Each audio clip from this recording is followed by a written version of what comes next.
제가 이제 요번에 발표를 준비하면서 물론 GLF 우리의 자료도 있지만 이 자료를 다시 서드 파티의 다른 또 리서치하고 또 같이 밸리데이션 하면서 리서치를 또 연구를 했었는데요.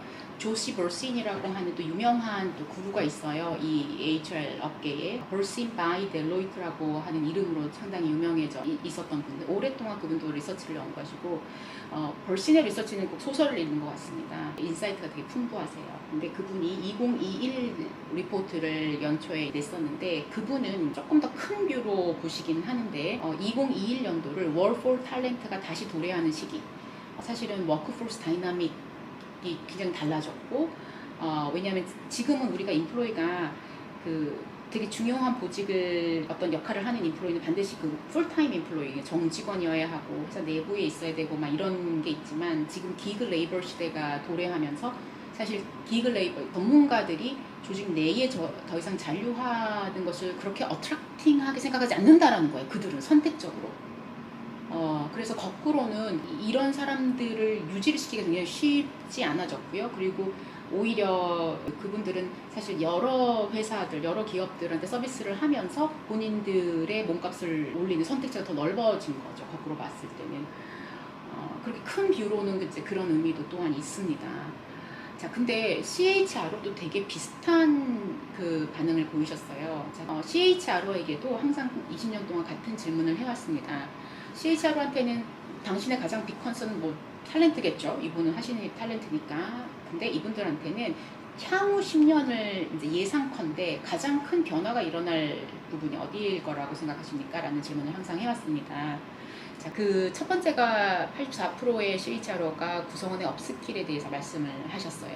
근데 이 부분은 제가 그 GLF 뿐만이 아니라 그 ATD 디브리핑을 하면서 글로벌 전체가 항상 궁금했던 트렌드 이런 거를 직접 이렇게 스터디하면서 쉐어링을 하다 보니까 지난 3년 정도 디지털 트랜스포메이션이라는 용어가 화두가 되면서 트랜스포메이션에 대한 두려움, 어떻게 준비해야 되냐, 우리 모두 다 IT가 되어야 되는 거냐, 막 이런 그 어떤 트렌드가 있었습니다. 지금은 뭐 코로나 때문에 쑥 들어가 버린 단어가 되어버렸지만 그때 HR들이 항상 회자됐던 단어가 두 가지가 있는 게 바로 업스킬과 리스킬이라는 단어 두 가지였어요. 그래서 트랜스포메이션이 과연 뭐냐? 트랜스포메이션은 뭐 그 리터럴리는 뭐 변화 뭐 그런 거지만 이건 속도예요, 속도.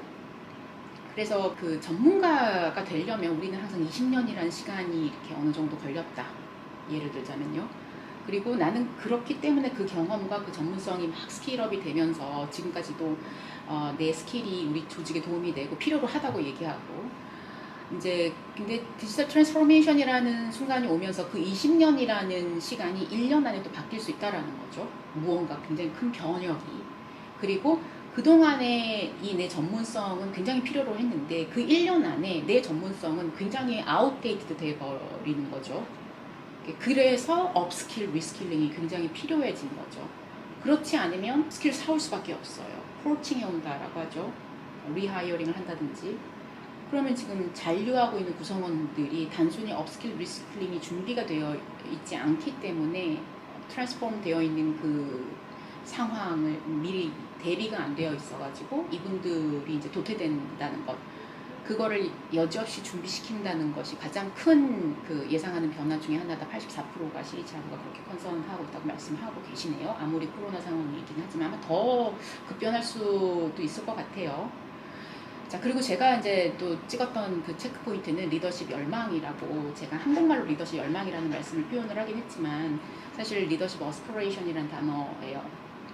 이게 뭐냐 하면 이제 더 이상의 내가 진급을 한다라는 것이 누구에게도 어트랙팅이 되지 않는다라는 거예요. 리더십 열망이 예전에는 어떻게 보면 회사를 다니고자 하는 하나의 어떤 그 리텐션의 어떤 모티베이션 중에 하나일 수도 있었어요. 근데 이제 여러분 실제 지금 조직을 보시면 과연 조직원들이 조직원 자체도 본인이 리더십을 타이틀을 달고 싶어 하는지, 그런 사람들이 많은지, 아니면 더 좀 줄어들고 있는지, 오히려 리더해라고 했을 때 아니요 저 하고 싶지 않아요 라고 얘기하는 분들이 많지는 않으신지, 그 왜 그럴까, 그런 생각도 한번 해보셨으면 좋겠어요. 그래서 지금 리더십 열망의 72%라는 의미는 리더십 열망을 원하는 그런 조직원들이 점점 줄어들고 있고 그게 가장 큰 변화다. 예전에는 리더십 자체가 하나의 어트랙션 포인트였는데 지금은 탈 하이라키, 수평적 조직 문화 그리고 뭐 리더가 된다고 해서 뭐 그렇게 엄청난 베네핏이나 메리트가 있는 것도 아니에요. 그런 상황 안에서 우리가 어떻게 더 리더십으로 어트랙션을 또 시켜야 하는 것인지에 대해서도 아마 CHRO는 컨선이 크실 거라고 봅니다.